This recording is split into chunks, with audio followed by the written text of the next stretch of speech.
Hey everybody, just thought I would check in after my therapy session with my great therapist, Ava Porterfield. I haven't seen her for 2 weeks because last week Rebel was sick, so it was really good to talk to her and kind of give her an update. Sometimes it's so easy to not see the progress you've made, and so when I check in with her and I have thought about what we had talked about the previous session before, you can really see change and you can see that I have made progress. And so that's why it's so important to talk to somebody about your problems or the things that you're thinking about and check in regularly with them for accountability and just for a different perspective and for, really like a progress check, because she was like, wow, you've really been able to make a lot of changes in 2 weeks. I'm like, I have. And she reminded me that, hey, remember last session you talked about this and that. And I was like, oh, okay. So that was something that was important. One thing that she talked about, and I think a lot of you, because I talk to a lot of moms and people out there that I work with in health and fitness, is that we as women, and this happens with men as well, are enablers. We are people who are always worried about taking care of somebody else and not ourselves. And that is something that I have struggled with my whole entire life. That comes from just trying to find my place in my family because I was adopted, and just always trying to make up for the lack of love, make up for things that I thought I was inadequate over. And it's created a pattern. And for some reason, when it comes to my children, I'm not an enabler. I expect things out of them. I set them up for success. They follow through. I praise them. But when it comes to other human beings, other adults, I can't. And so she explained to me as an enabler, she's like, what if somebody said, I'm going to come to stay at your house from Thursday to Sunday, and you said, well, I have plans on Saturday. She's like, at that point, it is really up to you to make the decision on if you want that person to come and stay in your house while you're gone on Saturday. She said you need to figure out which is yours and which is theirs. Your duty is making sure that they have clean sheets, place to stay.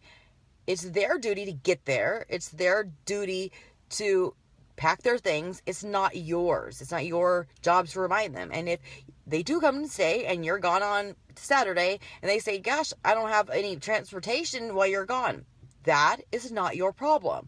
And she said you need to really assess what's your problem and what's not your problem, and stop taking on other people's problems, and make sure that you are very clear on your boundaries. And that's one thing that I learned when I was an inpatient at the Rock Prairie Behavioral Health after I had my little mini breakdown last year, is about setting boundaries. And that boundaries are basically like a wall, like she said, a tight string, and they should always be the same. And there's people out there who are going to test your boundaries, and I dealt with this at the end of last summer, that it's basically like what you deal with when you have a toddler. So somebody who just pushes and pushes and pushes and pushes and pushes and waits for a weakness to see if they can get in and then get what they want, and see how moldable you are. And like she said, your boundaries are like your wall. Once you say these are your boundaries, you must stick to them. She said if my boundaries were this wall right here and you kept beating your head against it and couldn't get through, you would eventually stop.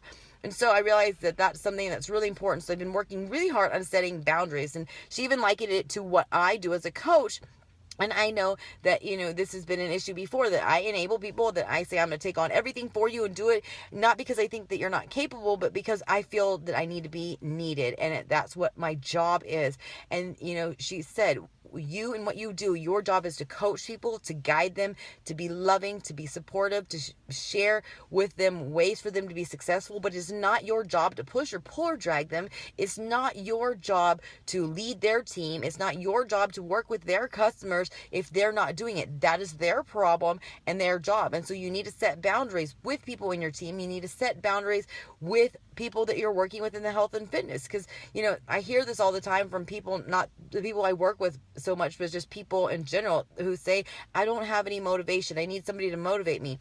It's not my job to motivate you, and it's not anybody else's job to motivate you. You need to find what it is you want in life, what it is that you're going for, and why you're doing it. Yes, your children may be a big part of why you're doing it, but you need to find motivation that really resonates with you and you only, because you can only use your children for so long. Eventually they're going to leave you. They're going to leave the home. They're going to be adults on their own. So you need to learn to figure out what it is. And so I feel that in the last 6 months, going to therapy, doing personal development, really focusing on the things that are driving me to where I want to be, and being very specific to anybody around me of what I want, has been really helpful. When I look back of where I was 6 months ago to now, I see major changes, and I am so vividly clear on what I want and what I expect and what I will not tolerate. And it's so great to feel that I have integrity. I've quit drinking, and I'll be honest with you. There's times I think, well,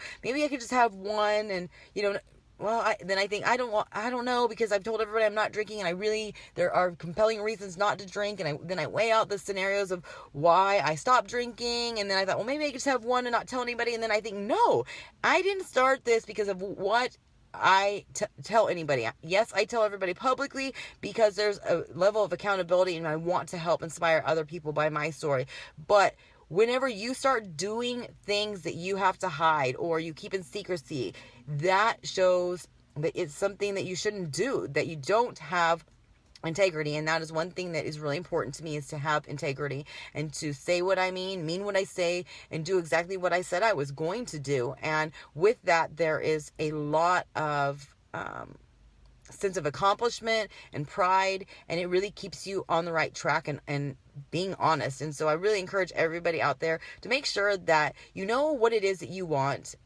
Don't settle for anything less, and that you remove any distraction or anybody or anything out of your life that takes you away from what you want, and that you set your boundaries and make sure that every day you focus on why you're doing things, and always make sure you look back and see how far you've come, because the journey is not as fun if you can't celebrate all the victories along the way. So I'm on my way back home.